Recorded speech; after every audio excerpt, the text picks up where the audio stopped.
And we're Perfect. recording. All right. Happy Thursday, everybody. We're going to give folks just a minute or so to hop on here, but you are in the right place for Yelp's Restaurant Town Hall event. We have the great pleasure of being with Josh, Chef Sam, as well as Cliff today. We'll get into intros in a minute, but for now, as people trickle on, just some housekeeping items. If you take your cursor to the bottom of your screen, you'll see we have a Q&A function. I know many of you submitted some incredible questions before today, so we have those prepared to answer, but we're going to set time at the end as well to run Q&A. So if things pop up throughout the presentation that gets your brain rolling and you've got questions for us, submit them there. Josh is pretty famous for using that chat function to get a little dialogue going. So have that open. We'll probably be using that to do a little chatting at certain points to see who's on the line with us. And the last thing I'll say is we're going to send a recording of this out along with a couple of takeaway links. So please do not feel like you need to, jot anything down or copy these slides with the questions. We'll send everything to you. Give us until Monday, okay? It'll come, it's coming.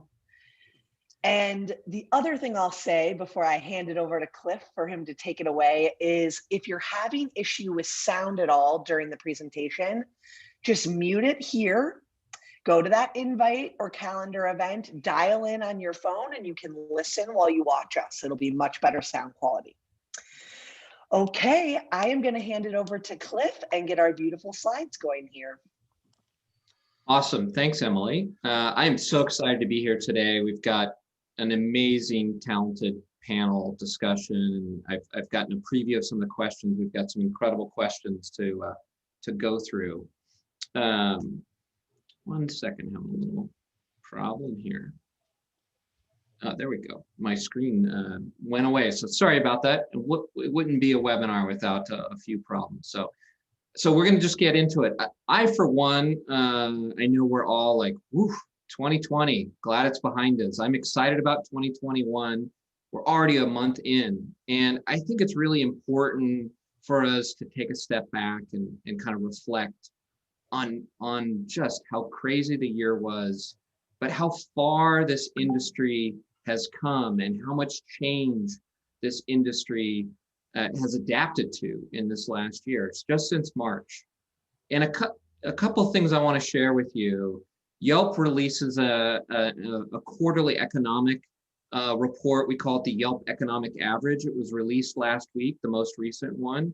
And there's some pretty interesting data there. In Q4 of last year, 18,000 new restaurants and food businesses opened in that quarter. So we're starting to see this industry come back to life, these entrepreneurs like betting and building new businesses. So that's really exciting to see.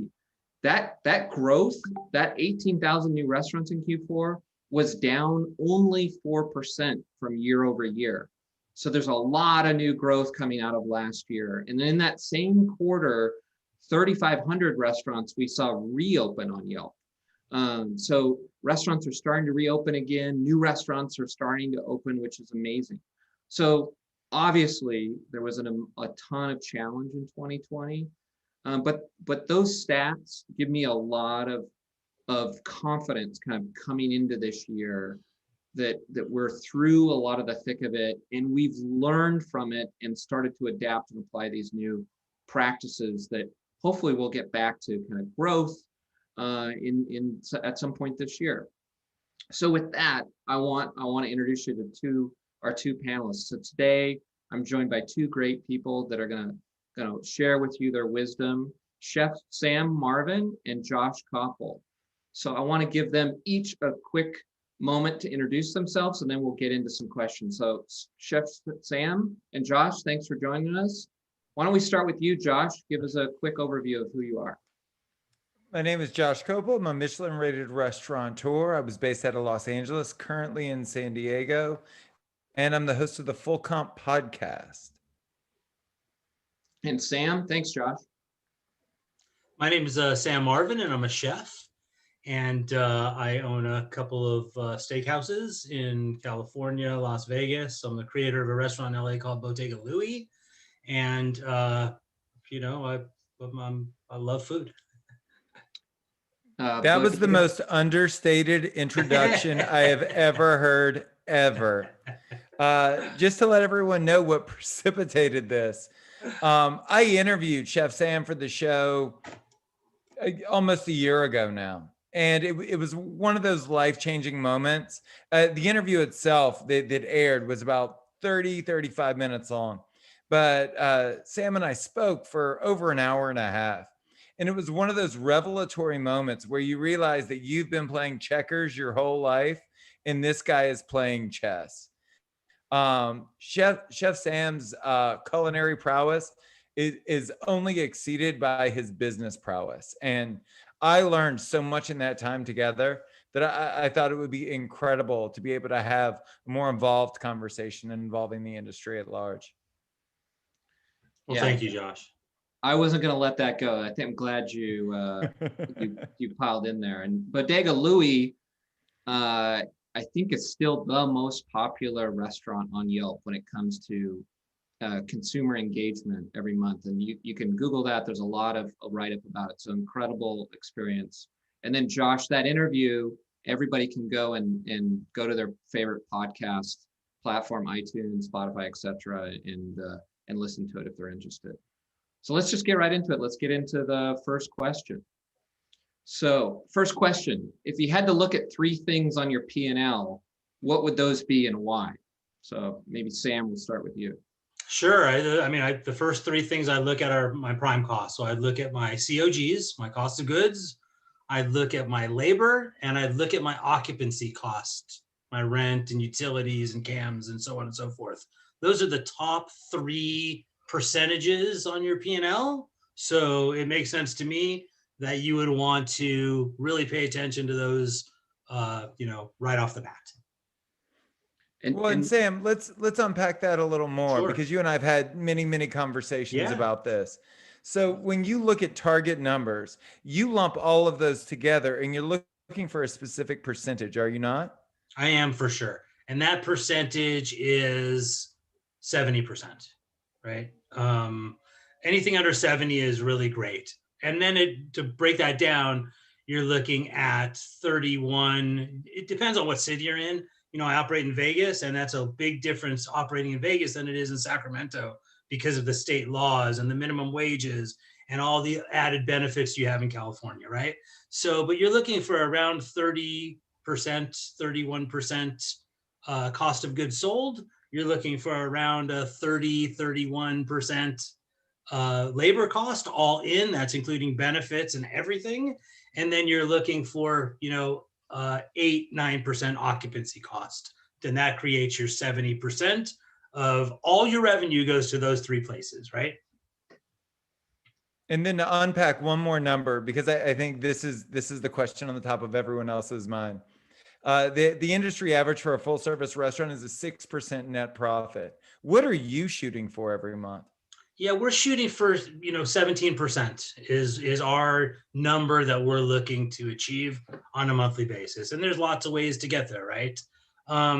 You brought a P&L here, the 3 things you look at P&L. So all 3 of those things don't really, they do me a little bit of good when I look at them at the end of the period or the end of the month, but they don't really do me that much good when I'm looking at them at the end of the month, right?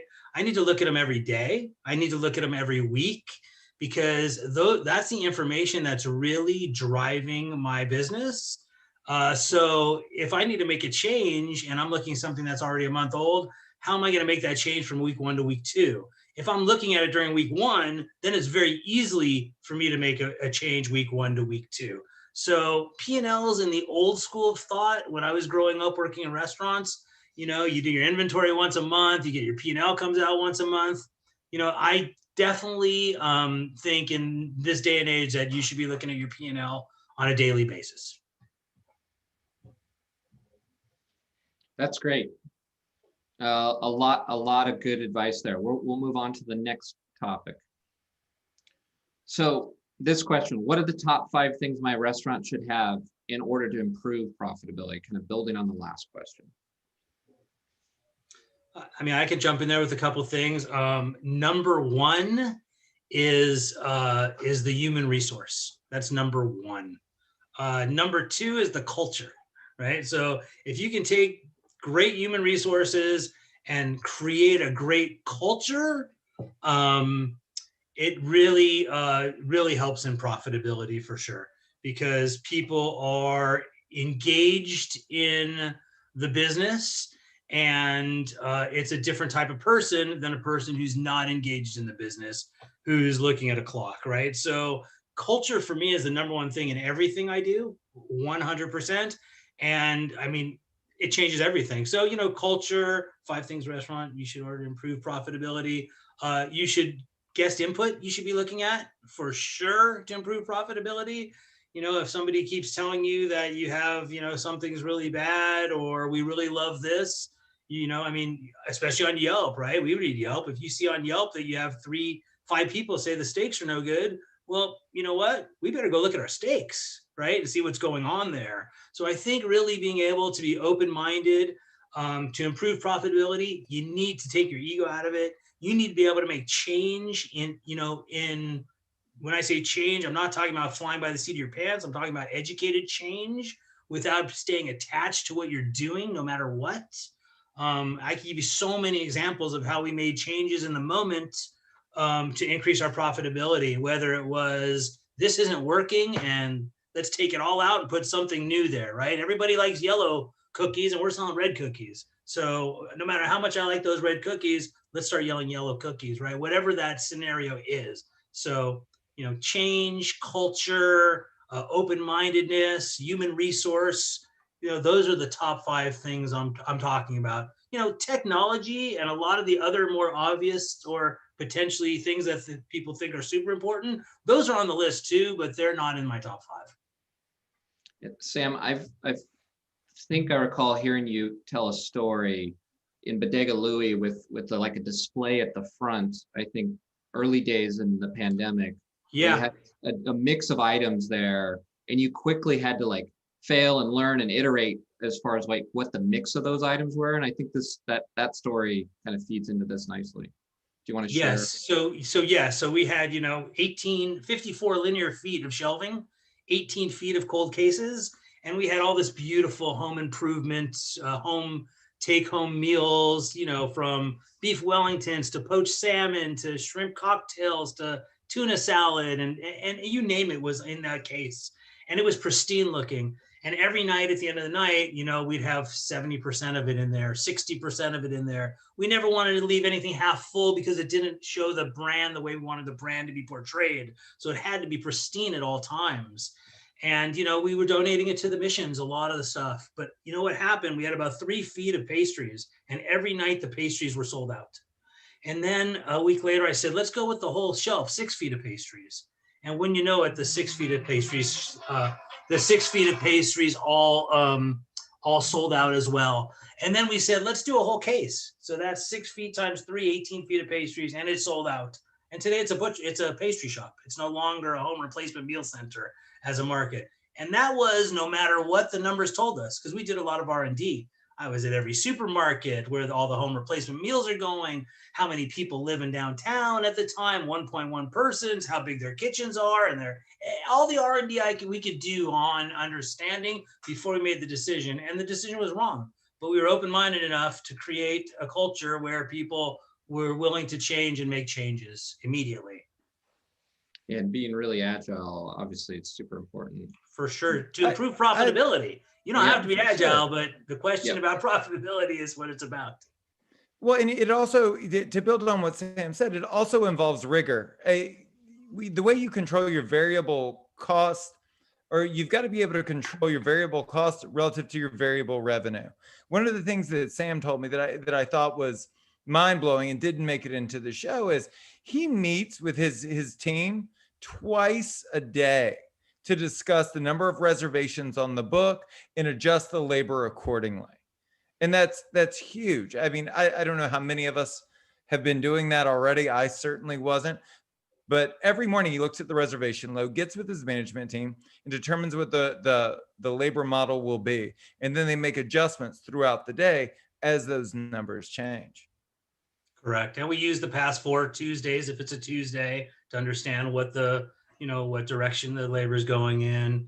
We understand what time of day it is, how many more phone calls for reservations we're expecting. And a couple of the guys, they pride themselves on, we make that call and we come up with a revenue number, whether it's $1 or 31,112, and they come really close, within $100 sometimes. That's amazing. Josh, I've heard a lot of great learnings from you about the culture. You kind of struggled to find the right way to establish the culture of the people you hired. And is there any learnings there that kind of to drive profitability that you wanted to share? Absolutely. So, for us, kind of like Sam mentioned, it really did come down to finding the right cultural fit. As it turns out, you can train for skill, you can't train to care. So we found people that had, Danny Meyer calls it this excellence reflex, where it's people that are internally motivated to do world-class work. And once we found those people, we turned to them and said, this is our existing operation. This isn't the best we can be, but this is the best we can do in this moment. How can you build on our infrastructure to improve it? And in doing so, and Sam and I have had this conversation before, they'll come up with amazing ideas. Your line cook will know of a purveyor that can get you your fish a little bit cheaper, or this waiter had worked for a restaurant that used a different labor management software, which is more effective and less expensive. It's, rather than all of the information coming from the top, when you build a culture where everybody feels empowered to contribute, it has startling impacts on your bottom line. That's great. Well, we'll move on to the next question. So this one, can you explain your theory for egocentric gratification and how it relates to your sales strategy? How has that evolved during the pandemic? So Sam, clearly this is for you to kick off. Sure. So egocentric gratification, what that means is somebody really feels good about themselves, right? And that's what we're trying to create. We're trying to create a atmosphere, a moment in time. And in that moment of time, you feel great about yourself.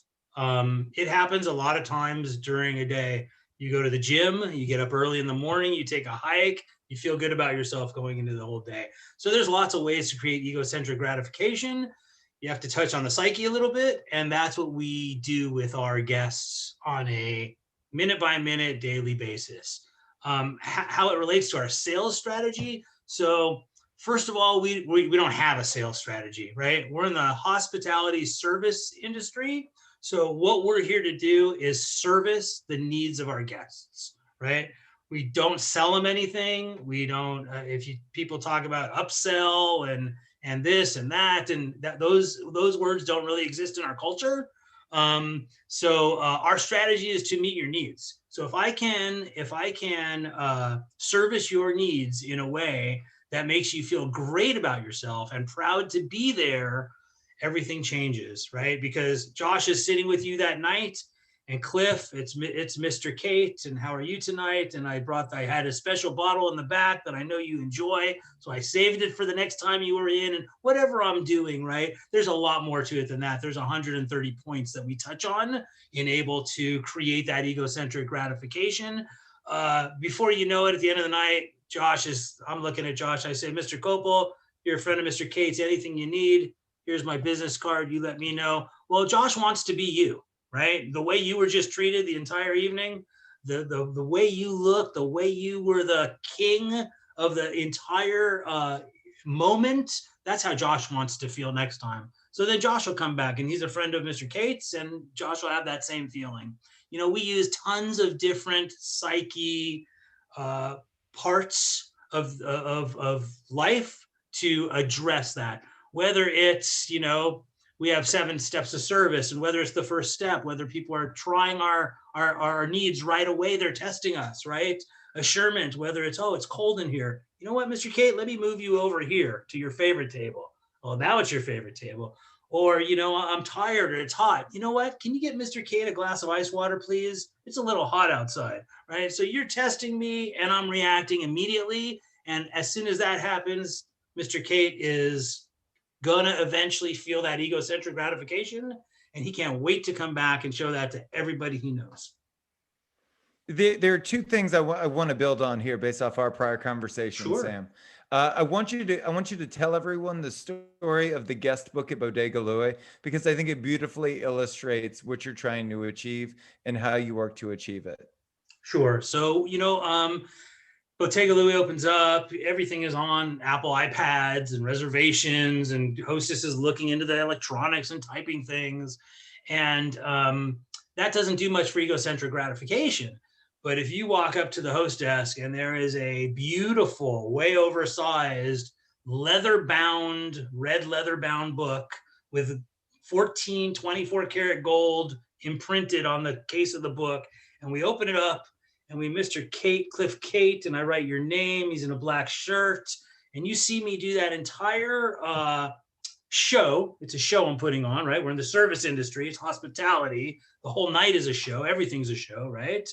It's a humble and honest show, but it's a show. So I do that and I write your name in there. Well, we've already created a relationship, right? So we would spend a lot. We spend about $1,300 every 3 weeks on a new book.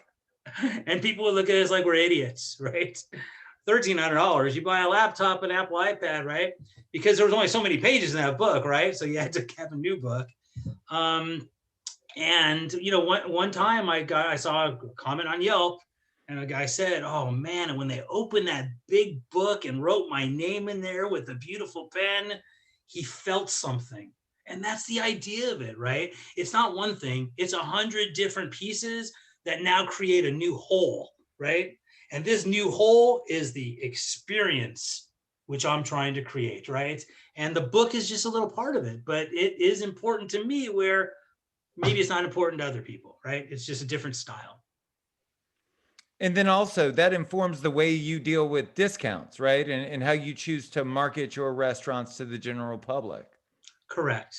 So, we look at the restaurant from the top looking down, where a lot of restaurants look at the bottom looking up, right? So what I mean by that is if I could save 15 cents on my asparagus, I'm going to make more money. I'm looking from the bottom now looking up.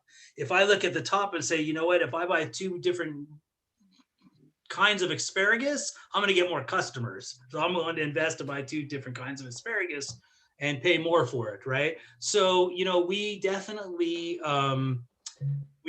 look at the business that way, the experience that way, that we're always trying to build the business from the top looking down. And Sam, during the last year, during the pandemic, are there any kind of red book equivalents that you've developed, that like tools that you've used to kind of have the same kind of feeling, but during a pandemic? Yeah, absolutely. Right. So it's really the same strategy, but having to pivot. So we have a butcher shop. So I am able to utilize that butcher shop to do nice things. It's your birthday. It's you came in, we haven't seen you in a couple of weeks, and you stopped by the butcher shop. So, not only are you here to buy ribeyes, but we just gave you a crown rack of lamb with instructions on how to cook it and when to cook it. And please try it. You haven't been here in a couple of weeks. We're doing a new lamb. So when Josh was talking about discounts, we don't do that. That's a way, again, of looking, what I believe, from the bottom looking up. 2 for 1, discount, happy hours, things like that, where it doesn't represent the brand correctly, right? But if you came in and I don't even know you, it's your first day ever in the restaurant. You know what, Mr. K, it's your first day? Fantastic. Can somebody buy this guy a turtle sundae for me, please? Right? Like, again, we use all of our marketing, and we never advertise. We never really market. It's all about the old-fashioned way. We're actually spending our marketing and advertising dollars and discount dollars on the people in the restaurant, because you are my guys, right? So the power of word of mouth. Yeah. The pandemic, we've just been really, we've been really humble. I think humble is a big word, and our culture is shown. We make the extra step at all times. When we got involved, we got really tied into the community, really tied in. There's never been a single philanthropic ask that we've ever said no to, whether it's, Cruise for Shoes or the cats, the stray cats, or, a $50 gift card, to really being super involved and financially, committed to other charities like JDRF and things like that. So I think by being so involved in the community, when that pandemic hit, people wanted to come and show their appreciation, right? It's human nature, a lot of things. We don't charge for corkage. We play a lot on human nature. We didn't play the pandemic, right? We think we're good people and we do the right thing and we do good things. Really, all the good things that we do end up making me better than the other people, right? I mean, I feel better about doing something than the good I'm doing. It's a win-win is what I'm trying to say. And, so during the pandemic, I think all the people that we connected with and created these relationships with all came to really help us, tremendously. And the net result of that is Echo and Rig in Vegas sales are only down by 20% due to the pandemic, right? Yeah. Yeah. Well, we did our first period. We're on a period basis. So the period ended January 17th. And our first period year over year, we ended up at 81% revenue. So a little more. So we were 18.3% down. So we're very happy with that. Going along with that, we've been able to lower our costs and strategize to be even more successful from a bottom line number than we were in the past. Because when things were great and you're doing whatever numbers you're doing, whether it's 20 million plus at Bottega Louie or 7 million or 10 million, when those numbers are going along, it doesn't really make a difference if you have 3 hostesses or 4 hostesses. It does make a difference if you have 4 bus people, server assistants, or 5 server assistants, right? Those numbers are irrelevant. But during the pandemic, all those numbers became very relevant, where we've actually been able to streamline, blessing in disguise. So as we get busy and back to our same numbers, our costs are going to be less.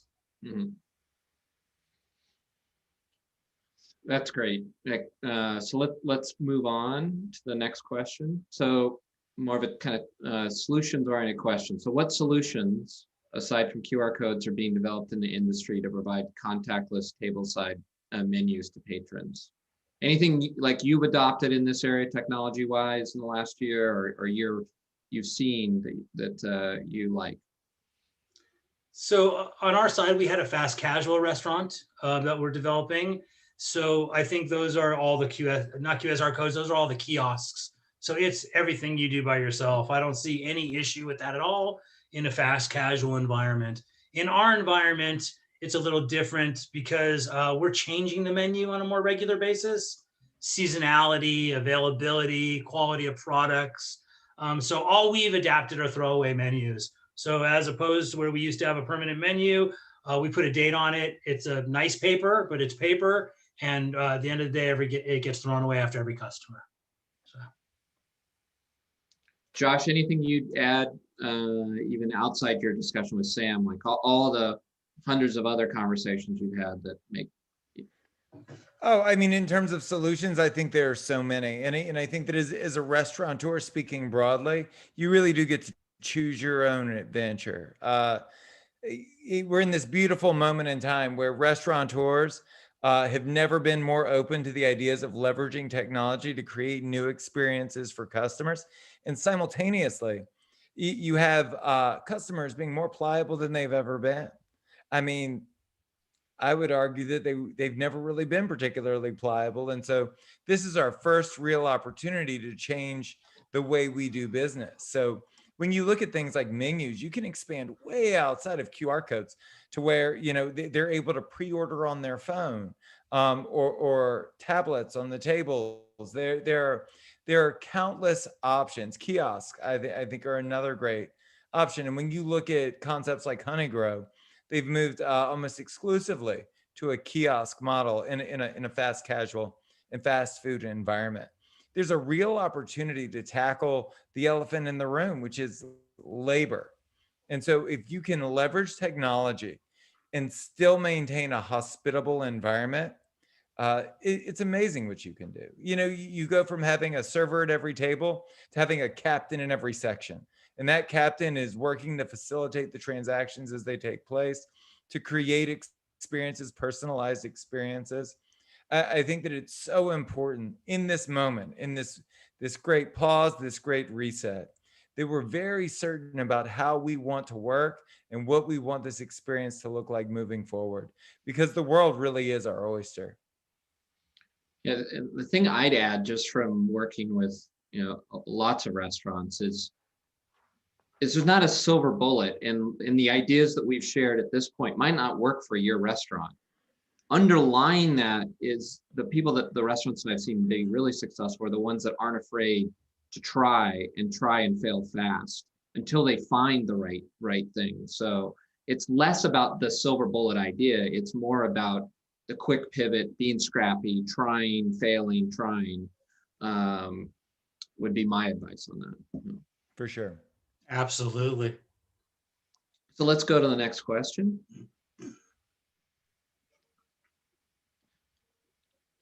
So as a new business owner, how can I gain more online customers? What's the secret to getting and staying busy?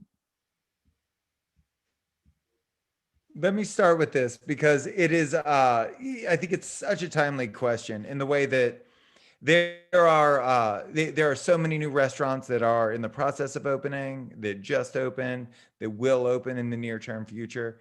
And so many people looking at their current restaurant concept, really critically looking at it. And what can I change? What can I improve? Moving into this new era of increased demand post-pandemic, how am I going to make sure that I'm ready for the coming volume? I am a huge believer in a culture-first, data-driven company. And how does that relate to how can I gain more customers? You can actually plan to be busy. And I think, Sam, you'll do an excellent job of unpacking what I mean by that. But all of the work that goes into opening the restaurant and conceptualizing that perfect product market fit is what's going to get you online customer and what's going to get you busy and help you stay busy. Back me up here, Sam. Yeah, no, I agree with that. I think that, in this day and age, to get an online customer, it's difficult. I mean, if it's strictly online, they haven't been to your location yet because it's been closed over the last year with its crazy times. So it's whoever has the prettiest website, right? For me, it's slick, it's clean, it has a good reputation, it's social media. But I'm 100% believer what Josh is saying, that to get customers online, it's the old-fashioned way. It's one at a time, word of mouth. Take your time. If I create a relationship with one person a day, it's that old thing, and then it becomes 2, and then it becomes 4, and then it becomes 8, and you can't handle it once it gets to that point, right? But I definitely think it's very difficult to do unless that's your business. Technology, if that's your business, then maybe it's easier to create an online customer abundance. But if that's not your business, but you just want to create more customers for your real business, which is a restaurant, I think you have to do a lot of it face to face, hand in hand, one on one. For sure you should send out newsletters. We send out newsletters. For sure you should have a presence on social media. And if you don't know how to do it yourself, it's worth the investment potentially to hire someone who does know how to do it. So yes, you have to be relevant for sure online, but I don't know if that's going to create new customers versus just, keeping you relevant. Speaking broadly about marketing, I think that there are 2 big topics to tackle here. One is awareness, and then the other is actually converting people that know about your restaurant to becoming customers. From an awareness perspective, my greatest hope as a restaurateur is that we as an industry stop the race to see who can sell the cheapest stuff for the longest period of time. Basing the value of a restaurant off the lowest possible price point has gotten us into the situation we see ourselves in today. But there are other ways to give value. And I think online is a great opportunity. If there's a recipe that your customers love, give it away, post it online. to offer them behind the scenes takes at, the food being cooked, or let them know who your purveyors are, or a cocktail recipe, or the execution of that cocktail in an Instagram live video. There are so many opportunities to take the things that people love about your business and share them with them online. You can do online cooking classes. There are so many different things, but there's this concept of content marketing, of permission marketing, where instead of interrupting people and saying, hey, if you come in right now, I'll give you 50% off, you make them want to give you money by providing them value, requesting nothing in return. Absolutely, I agree. Yeah, and I would layer on the other thing related to that is all the great hospitality that Sam was describing that he does in his restaurant. You can adapt some of those things online, whether it's Absolutely. like the way that you respond to reviews, or the way that you, the Instagram stories. There's so many great examples now of like extending hospitality online, and the beauty of that is like it's public. Like you're not affecting just that one individual. It's now almost a permanent record that everybody can see, which is really important. And Two more practical things, super practical things. One is to redo your photography. So because there are no more dine-in experiences, at least in the short term, all of the photography that you're putting out there should be in a takeout and delivery model, so that people know what to expect. And then take those images and put them where people are, whether it be Facebook or Instagram. A great tool, and I'm not just saying this because this is a Yelp platform, but Yelp offers you the ability to put a slideshow on your page. And if you do that, you'll be controlling the images that your potential customers see when they go to your Yelp page. And that is incredibly valuable. Also, if you do have a mailing list, no matter how small, you can drop that into Facebook. You can create a lookalike audience with it, and then market to people online that behave exactly like the people that currently patronize your restaurant. And one more tactical thing, we've done a lot of interviews of consumers, and still, or the number one thing in consumers' minds in evaluating restaurants and discovering new restaurants is trust and safety in the current environment. So invest in telling your story about what you're doing for trust and safety. Trust and safety. So we do a lot there, Cliff, right now. And you are right. It is about trust and safety. So we touched about our menus that are all throwaway menus. We take temperatures of all of our staff. All our tables are, 8 feet away, not 6 feet away. Everything is reservation only for us right now. We show sanitizers everywhere in the restaurant for utilization, so people can see them when they walk in. They can use them at the stairs, at the bottom of the stairs. We have a piece of paper, another throwaway, that we put on the table for everyone when they sit down, so they understand what we're doing. That this server today, Raylinda, has been healthy, or her temperature. We talk about, what we're doing in the restrooms. It used to be everyone used the same soap, right? Now you can't use the same soap. We used to have flatware on the tables. We don't have flatware on the tables anymore. It's in a roll up and all sanitized.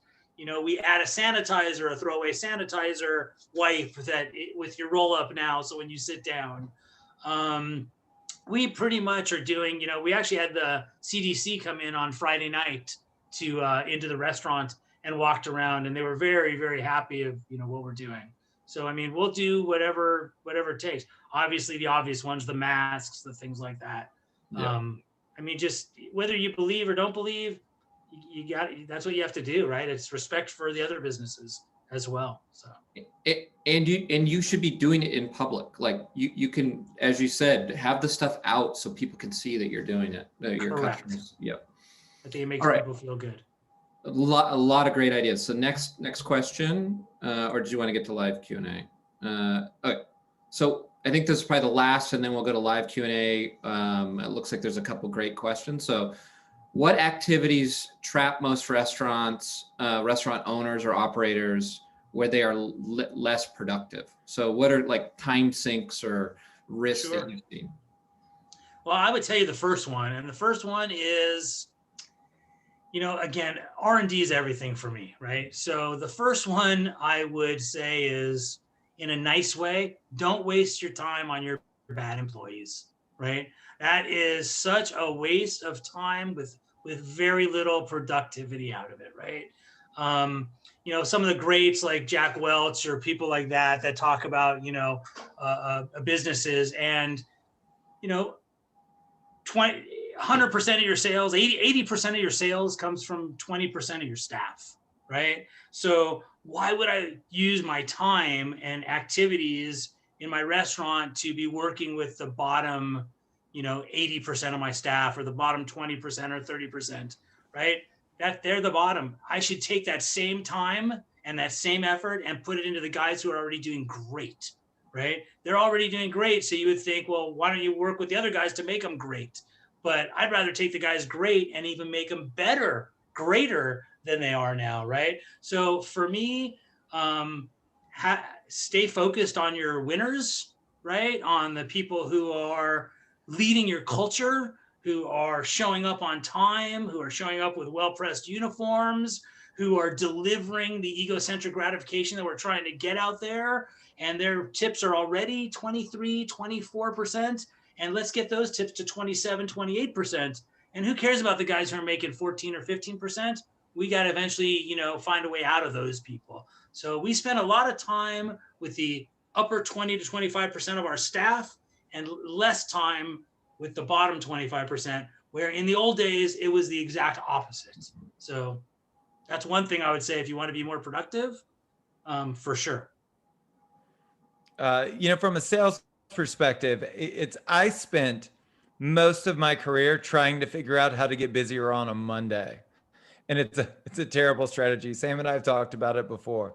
If you want to make an extra $5,000 a week, just make an extra $2,500 on Friday and an extra $2,500 on Saturday. It is so much easier to maximize profitability on peak than it is to try and convince people to break their routines and come to your restaurant off peak. I don't know how to make an extra $5,000 on a Monday, but I can tell you, with a couple of days worth of thought and a few more days worth of effort, you can easily make that extra money on the weekend without adding an additional service and without discounting. Correct. And that's where your productivity. So you're going to spend, what activities trap most restaurateurs and owners? That activity of trying to make the bad people good. That's a horrible place to be in. Get out of there.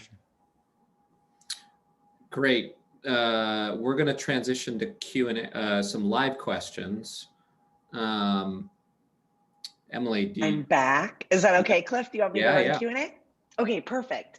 So thank you guys so much. You've given a lot of love in the chat as well, just for a great presentation. It's been really good content. We had a few questions roll through about reviews and just how you respond to them and approach them. Maybe Sam and Josh, if you want to start with that, and then I'll queue up the rest of our questions that are rolling in. Go ahead, Sam. Sure. I mean, that's a great question. So I know we're on Yelp right now, but we actually, we answer every review that the person didn't experience what we were intending for them to experience. So we have a person in our office, and part of his job is not the ego part of it, because, the old thing, as long as they're saying something, it's okay, right? That's good news as long as they're talking, wouldn't matter what they're saying. But we'll look at all the 3-star and under reviews on Yelp and on OpenTable and on Google and a couple other platforms.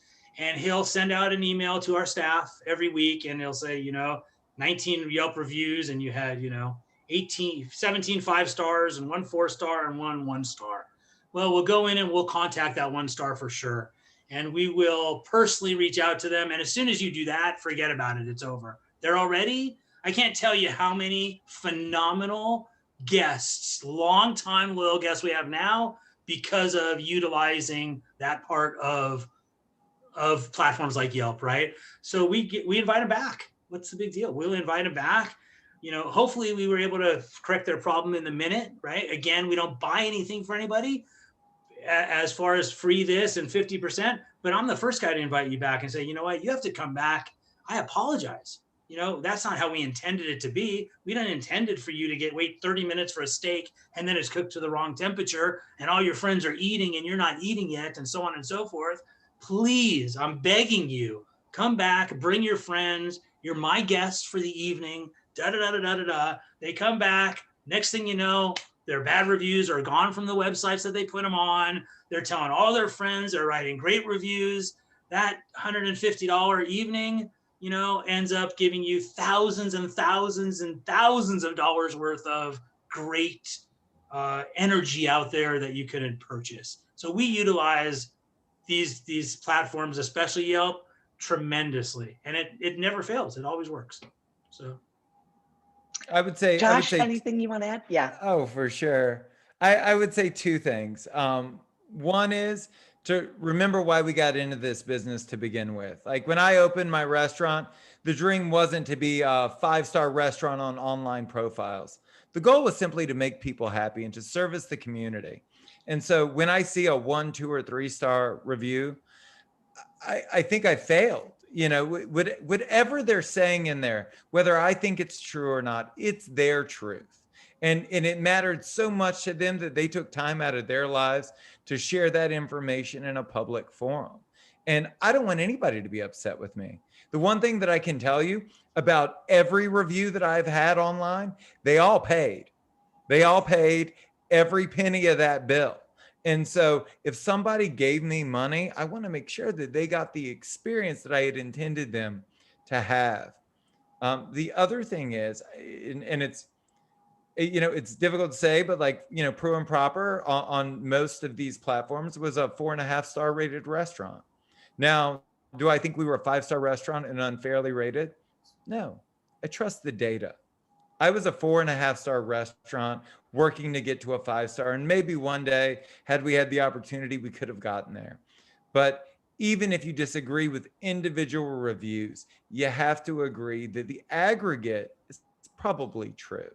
And that was something that we always used to see where we were in relation to where we wanted to be.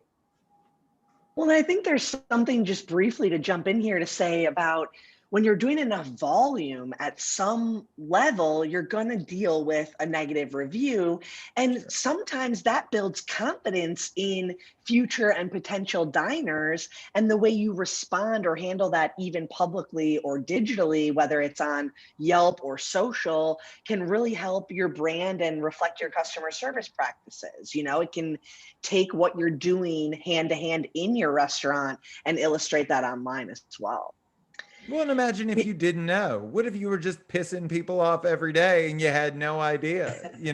It's a tool. It's not the only tool, but it's definitely a customer service tool. Absolutely. Perfect.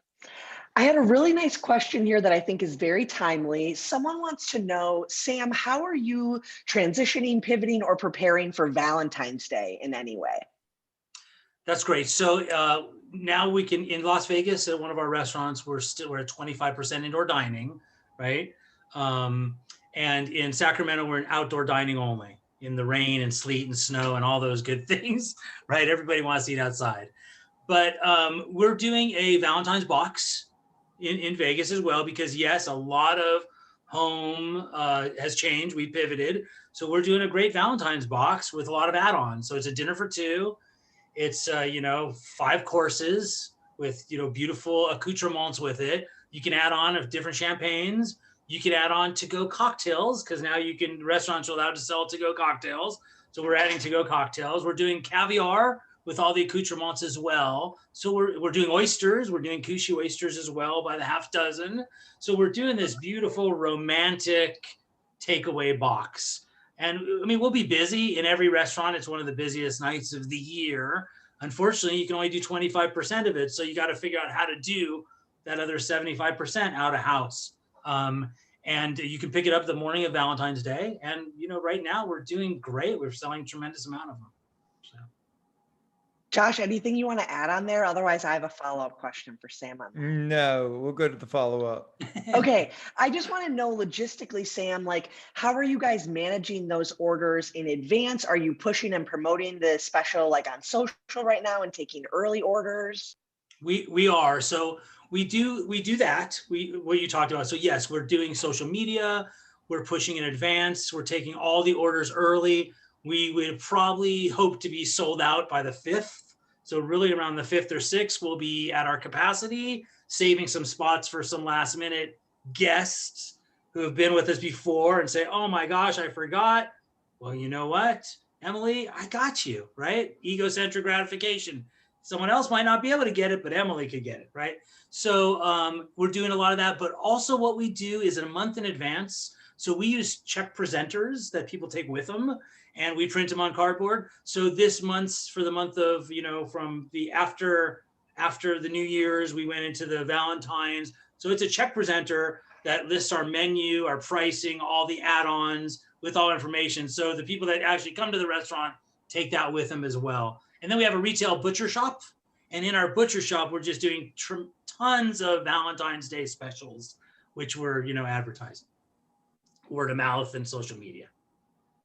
Awesome. That was great. Another fantastic question from Peter.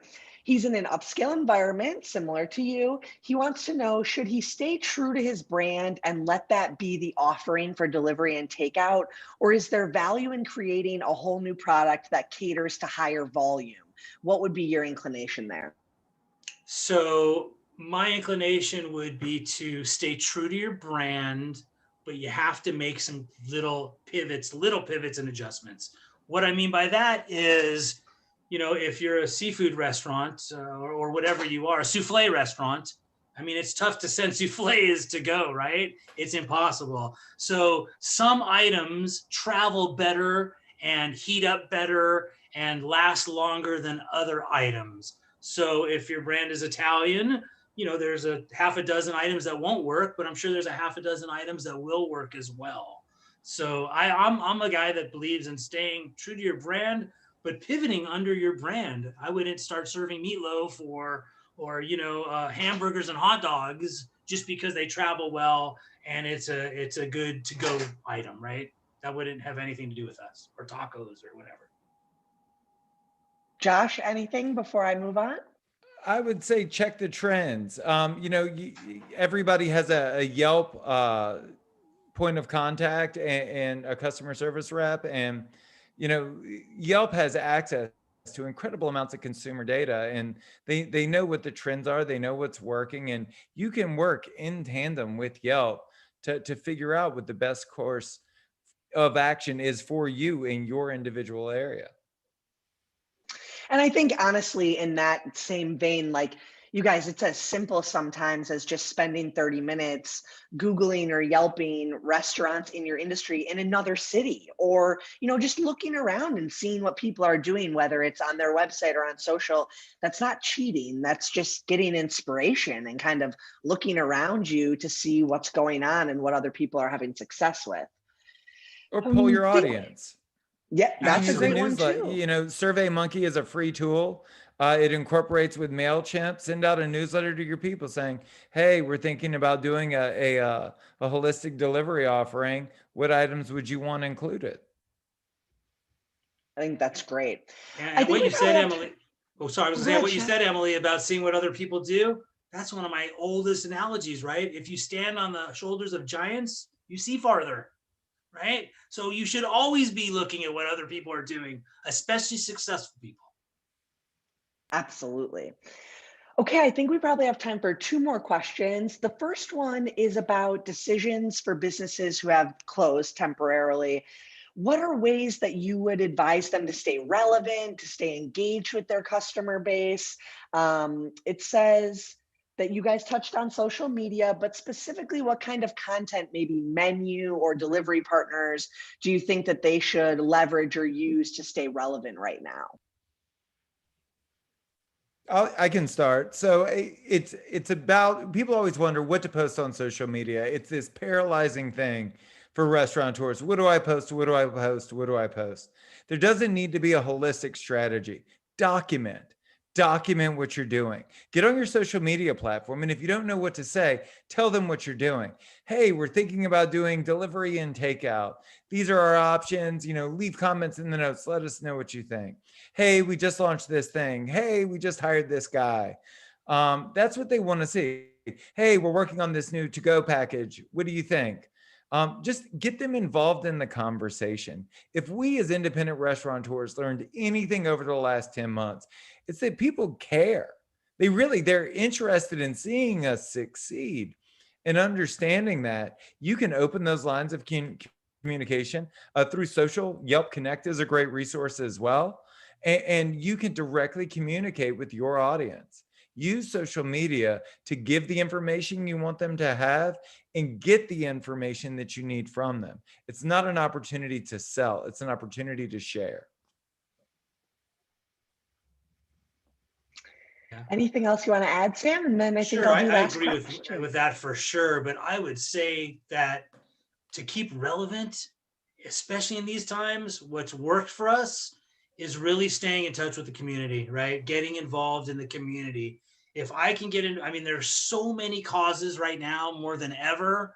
If you can feed some of the homeless, if you could feed firsthand workers, if you could, help people that have lost their jobs. I mean, there are so many things to get involved that all I read about when I'm looking at social media and places like that, it's about, this chef's involved with this community and this restaurant donated this meals and it's this 3 Square and help the homeless. And there's so many community events that if you got involved in that, you are relevant, right? You don't have to try and be relevant. You are relevant.